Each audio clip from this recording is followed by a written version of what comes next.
All right, let's continue our talk with the NBA and bring in our NBA analyst, Jalen Rose. And Jalen, let's first talk with a guy you know well, a guy you played with back in the day, but not too far back in the day. I'm talking about the Phoenix Suns' Amare Stoudemire. Look what he has done. He missed the entire preseason because of injury. But look, a double-double a game he's averaging through the first 3 games. Why is he so key to this ball club? Well, there are a couple of power forwards you just can ring up there 20 and 10 for the most part. And a couple of them have championships, Tim Duncan and Kevin Garnett. The other two in that tier are Chris Bosh and Amare Stoudemire. This guy is a man-child for the Phoenix Suns. He can run the floor, he can score in the half court, he can play high-low basketball with Shaquille O'Neal, and he's really the guy that they need to be on a consistent basis, giving you those type of numbers, especially with the rest of the team, the starting lineup getting a little bit older. Nash getting a little bit up there in age, along with Roger Bell and Shaquille O'Neal. So they need his consistency on a nightly basis, and he welcomes that challenge. And the Suns the first to tip off on this night. They're visiting the Nets. Next, Dallas Mavericks taking on, I can't believe it, the winless San Antonio Spurs.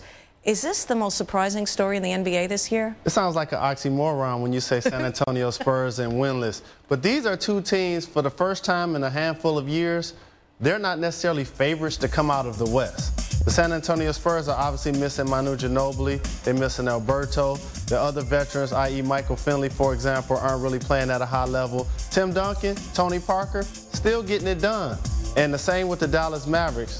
Changing coaches, changing philosophy. I think Rick Carlisle's going to do a great job with that team, but I just don't think that he has the roster right now in order to really make this team a championship contender. Maybe on the outside looking into the playoffs are the Dallas Mavericks. Yeah, well, how about these Dallas Mavericks, though? I mean, last night at home against Cleveland, it was an ugly display of basketball, especially for Dirk Nowitzki. 8 points, 3 of 11 shooting, 35 minutes. Will this continue? Dirk is a scorer. I think he's going to find his ways to get points. I just don't know if they're going to always come not only in the fourth quarter, but in the last 2 minutes when they're the most important. Because this is a team that's trying to get up tempo, push the break, and get early offense. And Dirk is the kind of player that really wants to be set up in the half court with 4 guys working in unison in order for him to get a high percentage shot. Josh Howard is playing pretty well, but they still need to get more out of their backcourt. Antoine Wright, Jason Kidd, those guys ain't really playing well, and it shows by the Dallas Mavericks record so far. And finally, Jalen, our game of the night, of course, the defending champion Boston Celtics taking on the 3-0 Houston Rockets. And I know you're thrilled with this to see 2 of the better small forwards in the league go at it. Of course, I'm talking about Paul Pierce and Ron Artest. And no love lost between these two either? I'll tell you what, get out your elbow pads, your knee pads. Watch out for the headbutts and all of that good stuff. These are 2 teams that kind of mixed it up during the preseason.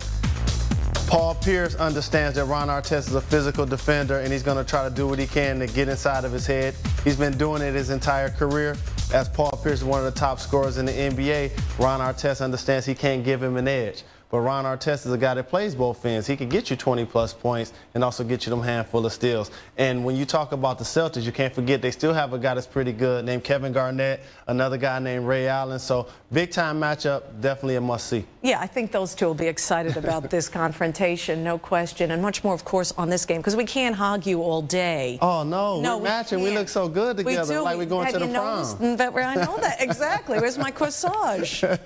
My bad. I got to be a better gentleman. Okay. Jalen, we'll see you on Coast to Coast, 8:30 Eastern. Thank you very much. Take care.